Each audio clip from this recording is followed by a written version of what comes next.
Good morning all of you. Today we will continue our 10th chapter class 12 subject bio. तो अपने photosynthesis के बारे में पढ़ रहे थे।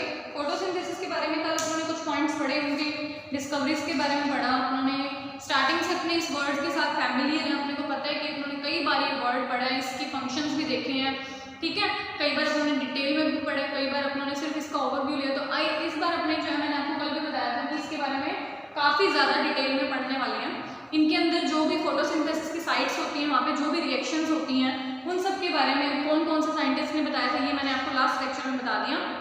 और उसके बाद में अपने कंटिन्यू करने जा रहे हैं कि इसके अंदर जो भी साइट्स वगैरह प्रेजेंट होती हैं, बेसिकली आपको पता है कि फोटोसिंथेसिस कहाँ पे होता है, लीव्स के ऊपर।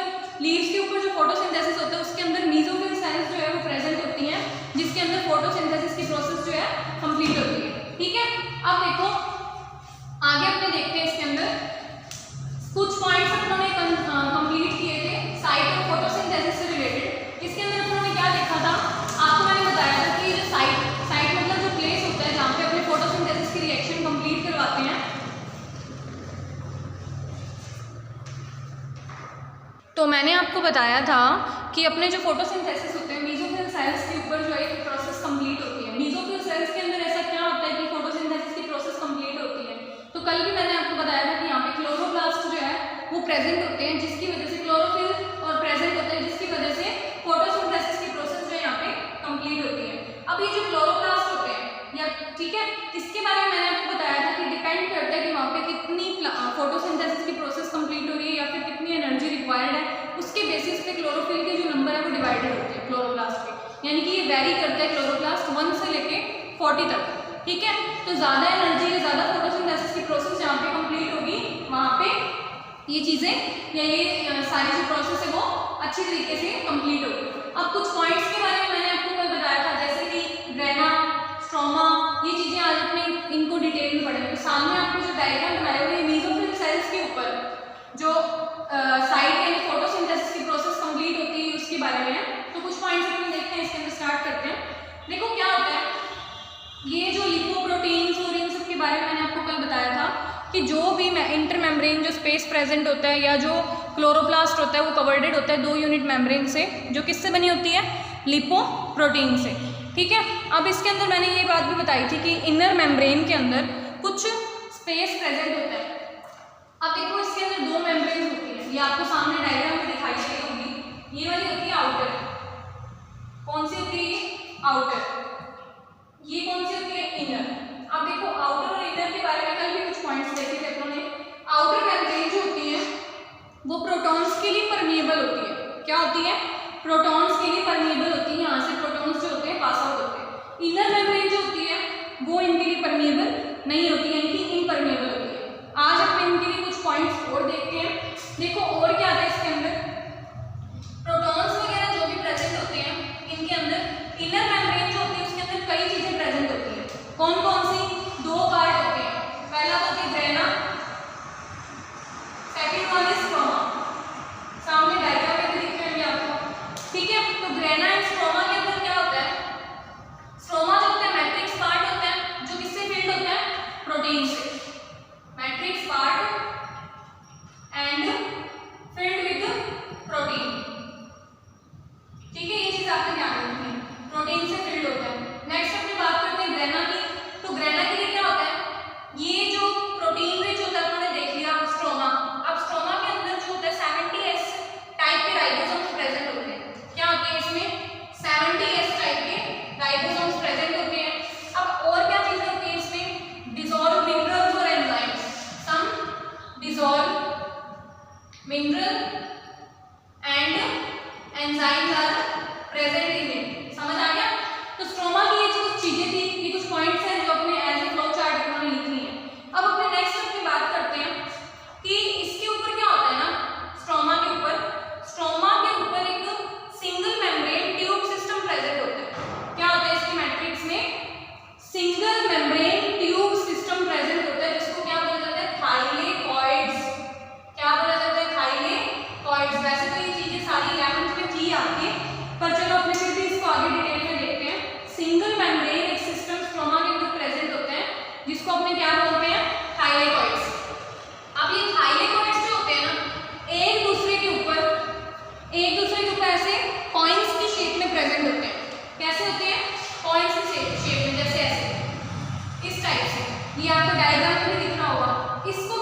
ग्रेना, ठीक है।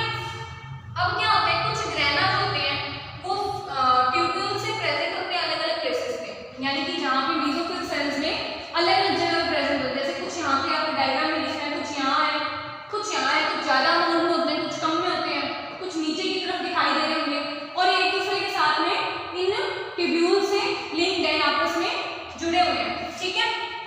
और देखो इसके अंदर क्या होता है, अब ये जो फोटोसिंथेटिक पिगमेंट्स प्रेजेंट होते हैं इनके अंदर, वो कहाँ पे प्रेजेंट होते हैं, थाइलेकॉइड मेम्ब्रेन के ऊपर ही प्रेजेंट होते हैं। ये चीज आपने ध्यान कर दी है। अपने अब कुछ पॉइंट्स लिखना स्टार्ट करते हैं, ये चीज आप नोट कर लेना साथ साथ।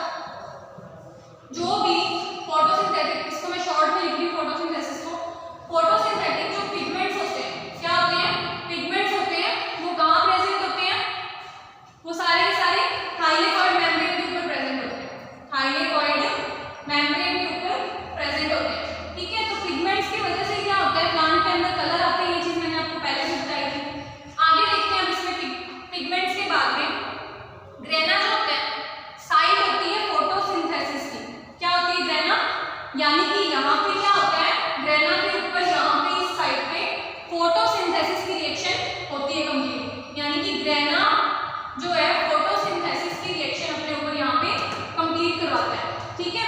तो ये क्या होती है, साइट ऑफ फोटोसिंथेसिस। अब इस चीज में आपको डाउट नहीं होना चाहिए कि ग्रेना क्या चीज होती है, स्ट्रोमा क्या होता है, ठीक है। आगे देखियो इसके अंदर, अब ये जो फोटोसिंथेसिस की प्रोसेस होती है, इसके अंदर क्या होता है, पिगमेंट्स यहाँ पे मैंने आपको बताया कि प्रेजेंट होते हैं। क्या होते हैं, पिगमेंट प्रेजेंट होते हैं जो क्या दिखाते हैं, अपने अलग अलग कलर शो करते हैं। क्या शो करते हैं, कलर। कौन कौन से, वायलेट, ऑरेंज, ठीक है, violet colour, orange colour, blue colour, ठीक है, ऑरेंज में red, blue and red colour. अब देखो आप लोगों को ये चीज पता होनी चाहिए, या आप लोग थोड़े ये चीज आपको पता होनी चाहिए कि जो ये कलर अपने को दिखाई दे रहे हैं, ये किस रेंज में होते हैं, विजिबल रेंज में। किस रेंज में, विजिबल रेंज में। देखो वैसे तो इसके बारे में फिजिक्स में आपको डिटेल में बताया जाएगा कि विजिबल रेंज कौन सी होती है और नहीं होती। फोटोन वाला एक चैप्टर आएगा आपका, उसके अंदर ये सारी चीजें क्लियर होंगी कि कलर कैसे दिखाई देते हैं। जो दिखाई देते हैं उनको अपने विजिबल रेंज में रखते हैं, जो नहीं दिखाई देते उनको अपने दूसरी रेंज में रखते हैं, इनविजिबल, ठीक है। कुछ यूवी होते हैं, कुछ अदर होते हैं। इसके फिलहाल इसके बारे में सुन लो। विजिबल रेंज के बारे में क्या होता है, जो कलर अपने को दिखाई देते हैं, एग्जैक्ट दिखाई देते हैं, उनको इस रेंज में रखा जाता है। अब इनकी रेंज कितनी है, 400 नैनोमीटर टू 700 नैनोमीटर के बीच में रेंज होती है, ठीक है। क्या होती है, इनके बीच में जो है कलर्स अपने को क्लियरली दिखाई देते हैं। आगे हम बात करते हैं, अब ये जो विजिबल स्पेक्ट्रम होता है, इसको क्या बोला जाता है, विजिबल रेंज को विजिबल स्पेक्ट्रम। पेपर में क्वेश्चन आ सकता है इससे, क्योंकि ये दोनों चीजें कवर कर रहा है, फिजिक्स का भी पॉइंट आ रहा है इसमें और आपका बायो का भी आ रहा है। तो आपको ये चीज पता होनी चाहिए, व्हाट इज विजिबल स्पेक्ट्रम। तो जो प्लांट्स के अंदर मेसोफिल सेल्स में जो ग्रेना प्रेजेंट होता है, उसके ऊपर जो पिगमेंट्स प्रेजेंट होते हैं थाइलेकॉइड्स के ऊपर, ये पिगमेंट्स कलर शो करते हैं जो विजिबल रेंज में आते हैं, उसी को क्या बोला जाता है, विजिबल स्पेक्ट्रम। आगे देखो, अब ये जो स्पेक्ट्रम होता है, इसको अपने क्या बोल देते हैं, फोटोसिंथेटिकली एक्टिव रेडिएशन। क्या बोला जाता है, फोटो सिंथेटिकली एक्टिव रेडिएशन। अब इसको अपने शॉर्ट में क्या बोलते हैं, PAR। इसको PAR पार बोला जाता है शॉर्ट में। तो पेपर में ये भी आ सकता है क्वेश्चन कि right the full name of PAR। Clear है। उसके बाद अपने आगे देखते हैं, अकॉर्डिंग टू द कुछ साइंटिस्ट आए थे, उन्होंने क्या 1963 के अंदर इनर मेम्ब्रेन जो थी उसके ऊपर small globules type structure present थे। क्या थी, इन्होंने ये बताया 1963 के अंदर कि एक ग्लोब्यूल्स टाइप जो है स्ट्रक्चर प्रेजेंट होती है। क्या होती है, स्ट्रक्चर्स प्रेजेंट होती है ग्लोब्यूल्स टाइप, जिनको इन्होंने एक अपनी अलग टर्म दी। क्या दी, अलग एक टर्म दी, जिसका इन्होंने क्या नाम रखा, उन ग्लोब्यूल्स टाइप जो स्ट्रक्चर्स थे उनको उन्होंने क्वांटोसोम बोला। क्या बोला, क्वांटोसोम। समझ आ गया। तो इनको क्या बोला गया, क्वांटोसोम्स बोला गया, जो ये स्ट्रक्चर्स इनके ऊपर प्रेजेंट होती है, ठीक है। उसके बाद में क्या था कि हरेक जो क्वांटोसोम था, क्या था, हरेक जो क्वांटोसोम था उसको क्या बोला गया, यूनिट ऑफ फोटोसिंथेसिस। तो ये चीज सबसे इंपॉर्टेंट है, आपने ध्यान रखनी है। इसको क्या बोला जाता है, यूनिट ऑफ फोटोसिंथेसिस बोला जाता है। चीज इसको कभी भी नहीं भूलना आपने, what is the unit of आगे हायर लेवल्स में नीट की भी अगर आप तैयारी करते हो तो आपको साथ में ये क्वेश्चंस जो है बहुत ज़्यादा हेल्प करेंगे, क्योंकि ये चीज़ें छोटी छोटी जो है ये MCQs के रूप में पूछी जाती है नीट के एग्जाम में। आगे देखो, क्वांटोसोम्स की बात में ये जो स्ट्रक्चर्स होती हैं इनके अंदर क्या होता है, हर एक क्वांटोसोम जो होता है वो क्या कंटेन करता है, क्लोरोफिल मॉलिक्यूल। इसको थोड़ा अपने यहाँ पे डिटेल में लिखते हैं। क्वांटोसोम का मॉलिक्यूल जो होता है ये क्या कैरी करता है, 230 क्लोरोफिल मॉलिक्यूल। क्लोरोफिल मॉलिक्यूल जो है ये कंटेन करता है, ठीक है। अब ये जो 230 क्लोरोफिल मॉलिक्यूल्स होते हैं इनके अंदर देखो अलग अलग टाइप के क्लोरोफिल के पार्ट प्रेजेंट होते हैं। अब क्लोरोफिल जो है ये भी अलग अलग पार्ट्स में डिवाइड होता है, जैसे chlorophyll A, B, C, E, ऐसे कई क्लोरोफिल्स में डिवाइड होते हैं। तो ये जो 230 क्लोरोफिल्स है ये भी अलग अलग डिवाइड होते हैं और अलग अलग पार्ट्स में प्रेजेंट होते हैं। जैसे 160 तो chlorophyll A, 160 chlorophyll A, 70 chlorophyll B, ये दोनों होते हैं 160 और 70, ठीक है। ये चीज आपने ध्यान रखना है। टोटल कितने हो गए, 230 हो गए ना कंप्लीट, ठीक है। अब देखो इसके अंदर और क्या होता है, अब इसमें और चीजें कई प्रेजेंट होती है क्लोरोफिल के साथ साथ। ये तो क्लोरोफिल थे और अपने देख ली कौन से टाइप के प्रेजेंट होते हैं, A एंड B। A तो 160 होता है और जो B होता है वो 70 होता है। इसके अलावा और भी कई चीजें प्रेजेंट होती है क्वांटोसोम में। क्या होता है, 48 कैरोटीनॉइड्स, 48 कैरोटीनॉइड्स एंड 46 जो होते हैं इसके अंदर क्विनॉन्स प्रेजेंट होते हैं। क्या प्रेजेंट होते हैं, क्विनॉन्स। और इसमें क्या प्रेजेंट होता है, क्वांटोसोम के ऊपर जो कि यूनिट है फोटोसिंथेसिस की। अब देखो इसके अंदर और क्या चीजें होती है, 116 यानी 116 फॉस्फोलिपिड्स प्रेजेंट होते हैं। 116 phospholipids are present on it, समझ आ गया। और इसमें कुछ मॉलिक्यूल्स और एंजाइम्स प्रेजेंट होते हैं। Some molecules and enzymes are present on it. अब आप लोग ये चीज सोच रहे होंगे, आप लोगों को ये चीज अब अपने आप पता चल गई होगी कि क्वांटोसोम्स को अपने यूनिट ऑफ फोटोसिंथेसिस क्यों बोलते हैं, क्योंकि फोटोसिंथेसिस के लिए लाइट जो है वो सबसे ज्यादा इंपॉर्टेंट होती है और लाइट पिगमेंट्स या क्लोरोफिल के द्वारा जो है कलर दिया जाता है, लाइट एब्जॉर्ब की जाती है। तो ये सारी चीजें क्वांटोसोम के ऊपर ही प्रेजेंट होती है। इस वजह से अगर अपने इसको यूनिट ऑफ फोटोसिंथेसिस बोलते हैं तो वो बोलना गलत नहीं होगा, समझ आ गया। तो ये तो अपना पॉइंट था आज का, फोटोसिंथेसिस जो क्लोरोप्लास्ट के अंदर अपने पढ़ा, ठीक है, साइट ऑफ फोटोसिंथेसिस। कुछ पॉइंट्स इसके अपने रिकॉल कर लेते हैं दोबारा फोटोसिंथेसिस के अंदर जो अपने साइट के बारे में पढ़ा। सबसे पहले तो ये कि फोटोसिंथेसिस रिएक्शन होती है वो क्लोरोप्लास्ट पे होती है। कहाँ होती है, क्लोरोप्लास्ट पे, ठीक है, जो सभी के सभी लीव्स और ग्रीन प्लांट्स में प्रेजेंट होते हैं। कुछ हायर प्लांट्स होते हैं जिनमें आपको मैंने बताया कि मीजोफिल सेल्स प्रेजेंट होती हैं, जिनके अंदर क्लोरोफिल जो होते हैं वो प्रेजेंट होते हैं। अब क्लोरोप्लास्ट जो होते हैं वो वेरी करते हैं, डिपेंड करते हैं कि फोटोसिंथेसिस की रिएक्शन वहाँ पे कितनी होती है कितनी नहीं होती। फिर आपको मैंने बताया जो इसकी मेम्ब्रेन होती है आउटर वाली, क्या होती है, इसकी जो मेम्ब्रेन होती है वो लिपिड से बनी होती है। आउटर और इनर वाली जो होती है वो लिपिड से बनी होती है, सामने आपको डायग्राम में भी दिख रहा है। और देखो इसके अंदर क्या था कि आउटर मेम्ब्रेन जो होती है वो किसके लिए परमिएबल होती है, प्रोटॉन के लिए, बट इनर मेम्ब्रेन जो होती है वो प्रोटॉन के लिए परमिएबल नहीं होती, यानी इम्परमिएबल होती है। अब जो अपनों ने देखा, अब आज अपनों ने क्या स्टार्ट किया था कि प्रोटॉन्स जो या क्लोरोप्लास्ट जो थे 2 पार्ट्स में डिवाइडेड थे, ग्रेना एंड स्ट्रोमा। अब अपनों ने पहले देखा कि ग्रेना पार्ट क्या, स्ट्रोमा क्या था, फिर स्ट्रोमा से ग्रेना कैसे बना। तो अपनों ने क्या देखा था कि स्ट्रोमा जो था मैट्रिक्स पार्ट था, ठीक है, और मैट्रिक्स पार्ट जो था वो किससे फिल्ड था, प्रोटीन से। अब प्रोटीन जो था इसके अंदर और क्या प्रेजेंट था, एक सब्सटेंस, लिक्विड सब्सटेंस प्रेजेंट था, और इसके अंदर 70S टाइप के राइबोसोम्स प्रेजेंट थे, स्मॉल सर्कुलर डीएनए प्रेजेंट था, ठीक है, कुछ मिनरल और कुछ एंजाइम्स प्रेजेंट थे, किसके ऊपर, स्ट्रोमा के ऊपर। फिर अपनों ने क्या देखा कि क्लोरोप्लास्ट के अंदर, मैट्रिक्स के अंदर एक सिंगल मेम्ब्रेन सिस्टम प्रेजेंट होता है। क्या होता है, एक सिंगल मेम्ब्रेन सिस्टम प्रेजेंट होता है जिसको अपनों ने थाइलेकॉइड्स बोला। अब ये जो थाइलेकॉइड्स थे ये कॉइन्स की शेप में, जैसे आपको सामने डायग्राम में सर्कल किया हुआ ग्रेना दिखाई दे रहा है, कॉइन्स की शेप में ये रेगुलरली अरेंज हो जाते हैं, एक के ऊपर एक के ऊपर एक, जिसको अपनों ने क्या बोल दिया, ग्रेना बोल दिया, समझ आ गया। अब ये जो ग्रेना है यही क्या कहलाती है, साइट ऑफ फोटोसिंथेसिस। फोटोसिंथेसिस की रिएक्शन इसी के ऊपर कंप्लीट होती है। और क्या चीज़ें थी इसके अंदर, इसके बाद में अपनों ने देखा कि इसके ऊपर कुछ पिगमेंट्स भी प्रेजेंट थे जो अलग अलग कलर शो कर रहे थे। कौन कौन से? वॉयलेट, रेड एंड एक और कलर था ब्लू। ठीक है, अब ये आपको मैंने बताया विजिबल स्पेक्ट्रम का, तो विजिबल रेंज के अंदर या विजिबल स्पेक्ट्रम जो इनको बोला जाता है, क्योंकि ये अपने को क्लियरली दिखाई देते हैं।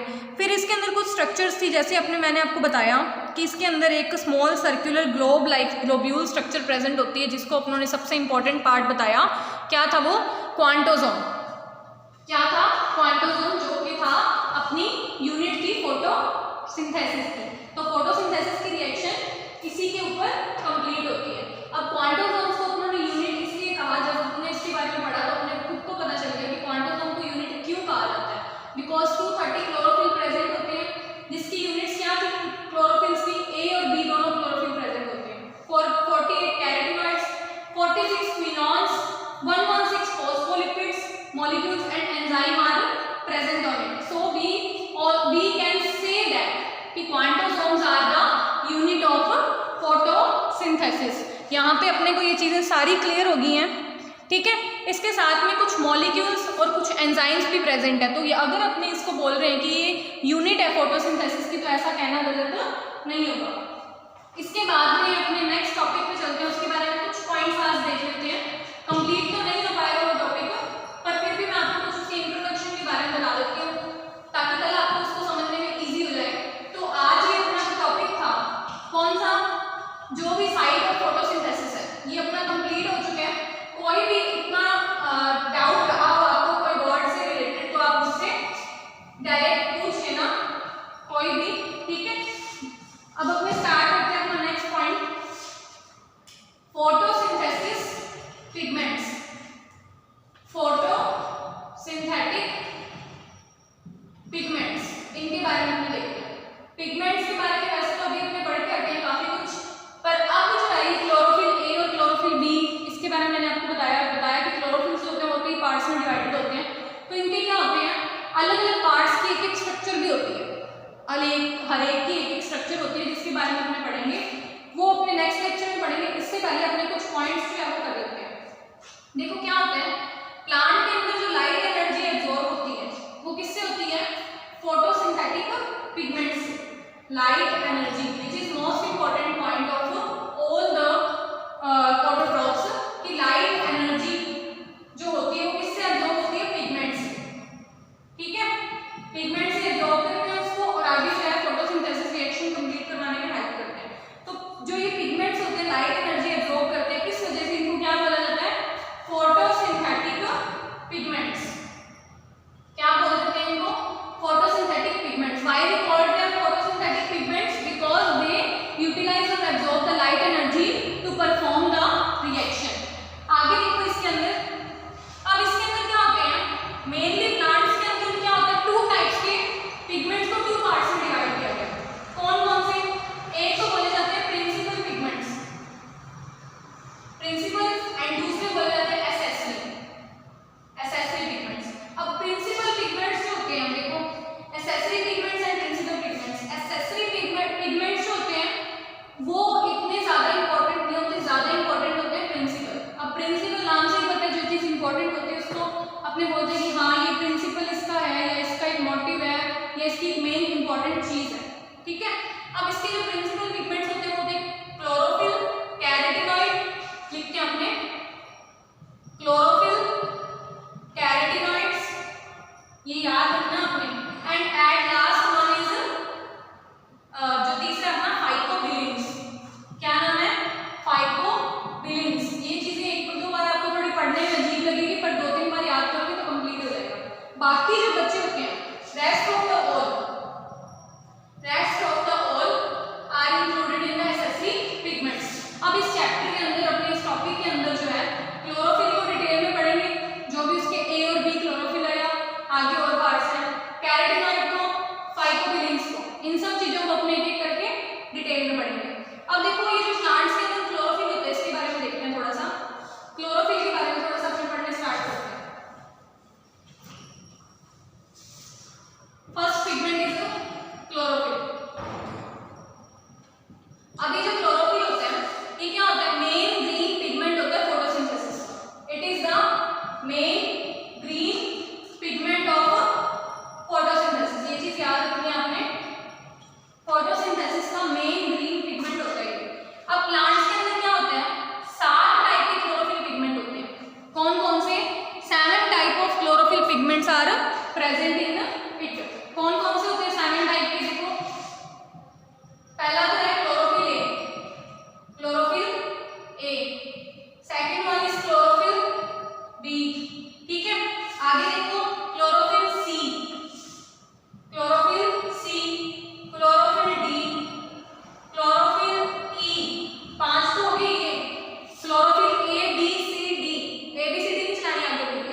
एब्जॉर्ब की जाती है, इसलिए अपने इनको फोटो सिस्टम के पिगमेंट्स बोलते हैं।